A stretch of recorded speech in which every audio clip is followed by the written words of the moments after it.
Hola a todos, en este video vamos a hablar del principio de conservación de la energía mecánica. Primero, definamos qué es la energía mecánica. Ya habíamos dicho antes qué era la energía cinética y qué era la energía potencial, bien fuese gravitacional o elástica. La energía mecánica, por su parte, es la suma de estas anteriores energías, es decir, cinética más potencial. Este término potencial incluye tanto la energía potencial gravitacional como la energía potencial elástica. Entonces tomemos un objeto cualquiera y calculamos sus energías, es decir, si tiene una velocidad tendrá energía cinética, si tiene cierta altura tendrá energía potencial gravitacional y si estira algún resorte u objeto elástico tendrá energía potencial elástica. Sumamos todas esas energías y tendríamos la energía mecánica. ¿Por qué es importante la energía mecánica? Debido a la aplicación del principio de conservación de la energía mecánica. ¿Qué es el principio de conservación de la energía mecánica? Tenemos, por ejemplo, un objeto que sale desde una rampa disparado con una velocidad horizontal y describe un movimiento semiparabólico como se muestra aquí la trayectoria. Entonces va a recorrer en total horizontalmente una distancia r y cae desde una altura de 6 metros. Cuando el objeto está aquí, tiene una energía mecánica y cuando está acá, por supuesto, tiene su energía mecánica. Lo que nos dice este principio es que esas dos energías son iguales.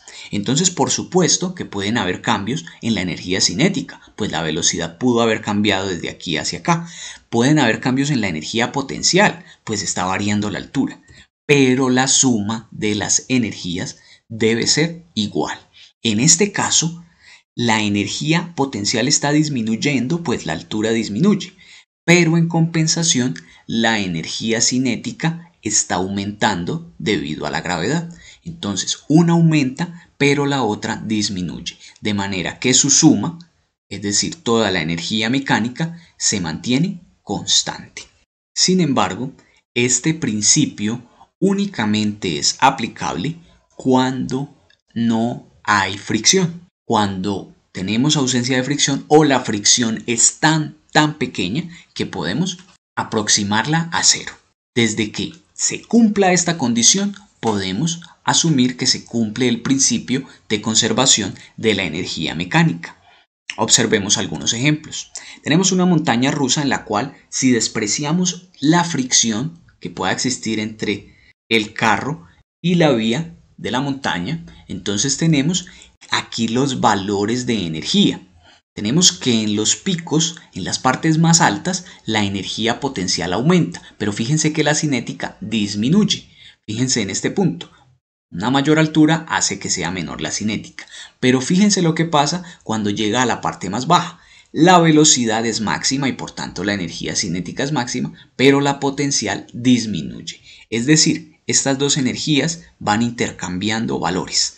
Una aumenta, la otra disminuye, con tal de que su suma sea siempre la misma. Miremos el ejemplo de la caída libre.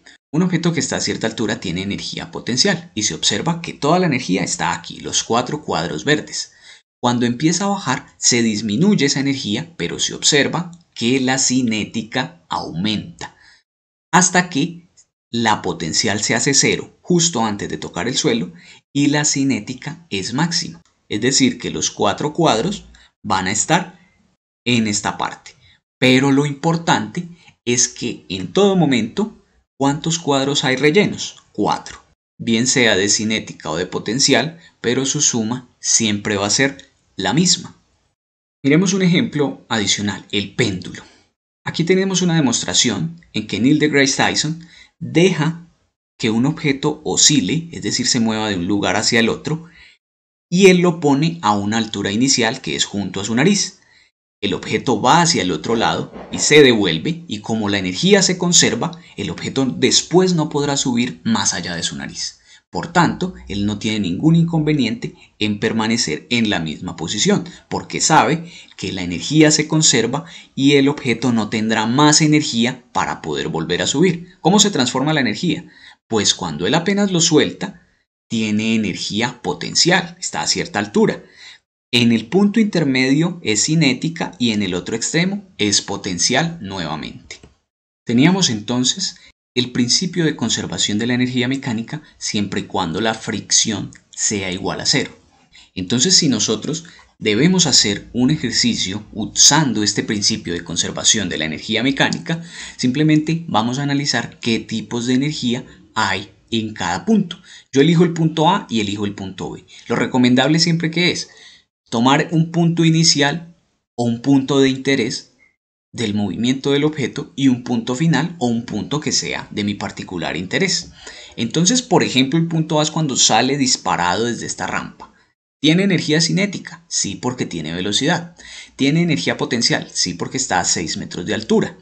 Pero aquí no hay energía potencial elástica. Es decir, que este término no se usaría para esta situación en particular. Cuando llega al punto B, tiene cierta velocidad que debe haber aumentado debido a la gravedad. Recuerden que esto siempre se analiza justo antes de tocar el suelo, pero no va a tener energía potencial gravitacional, pues al llegar al suelo la altura es cero. Y tampoco tiene energía potencial elástica porque aquí no hay ningún tipo de resorte. Entonces, lo que haríamos, si finalmente deseamos calcular algún parámetro, es sustituir por todos estos términos. En general, si nosotros decidimos que no hay energía potencial elástica, este término no se usaría, este tampoco. Si determinamos que aquí no hay energía potencial gravitacional, pues este término no se usa. Entonces miren que con esta ecuación yo podría calcular la velocidad en A, podría calcular la altura, pero también podría calcular la velocidad en B, entre otros valores. Miremos una situación más. Aquí tenemos una persona que se va a deslizar por una patineta en esta pista y aquí se muestran las energías. Tenemos energía cinética, potencial y esta es la energía total, que podría entenderse como la energía mecánica. En este caso no va a haber energía potencial elástica porque no hay ningún tipo de resorte. Entonces soltamos el objeto y fíjense que se soltó desde la máxima altura, es decir, en este punto solo debería haber energía potencial, que es la que se muestra aquí. Fíjense que toda la energía es igual a la energía potencial. Unos instantes después, la energía potencial disminuye porque la altura disminuye, pero la velocidad aumenta. Entonces la energía cinética se aumenta. ¿Cuál es la que se mantiene constante? La total, que sería la energía mecánica. En el punto inferior, la velocidad es máxima. Aquí tenemos su indicador. Entonces la energía cinética es máxima e igual a la energía mecánica. ¿Cuánto vale la potencial? 0, porque la altura es 0. Y aquí vuelven a intercambiar. Y así se mantiene el ciclo indefinidamente si no existe fricción. Recuerden que esa es la condición que tenemos para aplicar el principio de conservación de la energía mecánica. Ahora, ¿qué pasa en una situación real cuando sabemos que efectivamente hay fricción? Lo que empieza a pasar es que cada vez que esta persona recorre la pista, la fricción que tienen las llantas con esta pista genera una cantidad de calor que podemos llamar energía térmica. Y es una energía que empieza a aparecer. Entonces, ya la energía total no es solo potencial y cinética, sino que aparece una nueva energía que no se puede aprovechar. Ahora fíjense que ya el objeto no logra subir hasta esta altura. ¿Por qué? Porque parte de la energía se ha perdido. Y si ya no hay toda la energía potencial disponible, no puede llegar hasta la máxima altura. Y a medida que pasa el tiempo, las alturas son cada vez menores y las velocidades también son cada vez menores. Hasta que llegue un punto en que simplemente esta persona se quede en este punto. ¿Cuándo va a pasar esto? Cuando las energías potencial y cinética sean igual a 0 y toda la energía que le di al inicio se haya transformado en energía térmica. ¿Cómo se aplicaría el principio de conservación en este caso? Pues simplemente no hay una conservación de energía y entonces tenemos que al inicio debió haber más energía, que es la energía mecánica como tal, pero va a haber un trabajo que es realizado por unas fuerzas llamadas fuerzas no conservativas. Simplemente indican que son fuerzas que no permiten que la energía se conserve. La fuerza por excelencia no conservativa es la fricción. Entonces ustedes saben que el trabajo de la fuerza de fricción es negativo. O sea que aquí realmente estaríamos sumando un número negativo y lo que hace es restarle a esa energía inicial. Supongamos que la energía mecánica en A, en el punto inicial, es de 10 joules, pero se realiza un trabajo de menos 5 joules por parte de la fricción, es decir, se perdieron 5 joules de energía. O sea que a esos 10 iniciales tendríamos que restarle esos 5 y en el punto B únicamente habrán 5 joules. Es así como con este término podemos cuantificar la cantidad de energía que se pierde, que no permite que la energía se conserve. Tenemos entonces un último ejemplo. Vamos a poner esta masa sobre el resorte y lo vamos a estirar cierta distancia. Aquí tenemos los indicadores de energía: energía cinética, potencial gravitacional, potencial elástica y la energía total, además de la energía térmica en caso de que hayan pérdidas de energía. Entonces lo que vamos a hacer es estirar el resorte y fíjense en el medidor de energía que se muestra cómo la energía potencial elástica aumenta a medida que yo estiro el resorte. En cuanto yo lo suelto, vamos a ponerlo en cámara lenta, se observa cómo esa energía potencial elástica es máxima cuando se estira por completo o cuando se encoge el resorte. Este indicador nos muestra qué tanto se estira o se comprime el resorte. Y como tal tenemos que al ser esta longitud máxima, la energía potencial es máxima. Si pasa por este punto, simplemente no se estira el resorte. Fíjense justo aquí, es prácticamente cero la elongación, entonces la energía potencial elástica es cero. En cuanto a la gravitacional, tenemos que este es el punto de referencia, es decir, la altura cero. Es decir, que en todo momento va a estar a cierta altura, porque el objeto no baja hasta acá. Entonces siempre tenemos algo de energía potencial gravitacional. Pero cuando baja el objeto, disminuye la potencial gravitacional. Ahora bien, la energía cinética es máxima cuando pasa por este punto. Entonces observamos que la velocidad también es máxima. Pero en los extremos se detiene por un instante, la velocidad es cero y la energía cinética es cero. Pero ¿qué va a suceder cuando aparece la fricción? Aparece un amortiguamiento en el resorte. Observen que aumenta esta energía y ya va desapareciendo la energía potencial elástica y todo se va transformando en energía térmica. Y entonces el objeto tiende a detenerse. Finalmente veamos cómo se comportan las tres energías en un movimiento en particular. Cómo podemos hacer una gráfica que nos muestre claramente el comportamiento de la energía. Tenemos entonces, igual que en el video pasado, un lanzamiento vertical hacia arriba. Inicia con una velocidad máxima, entonces sabemos que al inicio la energía cinética también va a ser máxima. La vamos a representar con color rojo. Tenemos que la energía potencial va a ser cero porque parte desde el suelo.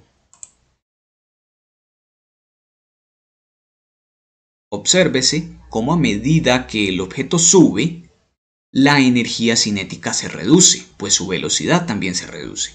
Pero al subir, la altura aumenta y por tanto la energía potencial aumenta. En la altura máxima, la energía potencial es máxima, pero sabemos que la velocidad va a ser cero, se detiene por un instante, entonces la energía cinética también es cero. Empieza a bajar y el comportamiento se invierte. La energía potencial disminuye, pero la cinética aumenta. Por supuesto, hay un punto en que ambas van a ser iguales. No necesariamente va a ser a la mitad de la altura. Y finalmente, llega al suelo con máxima velocidad y por tanto máxima energía cinética, pero como la altura es cero, la energía potencial es cero. La energía mecánica, en cambio, que es color verde, ha sido la suma de ellas dos y en todo momento, según este gráfico, es igual a 800 joules. Si una era muy grande, la otra era muy pequeña, pero siempre su suma debió ser constante. Este gráfico entonces me representa el principio de conservación de la energía mecánica que aplica siempre y cuando la fricción no sea considerada.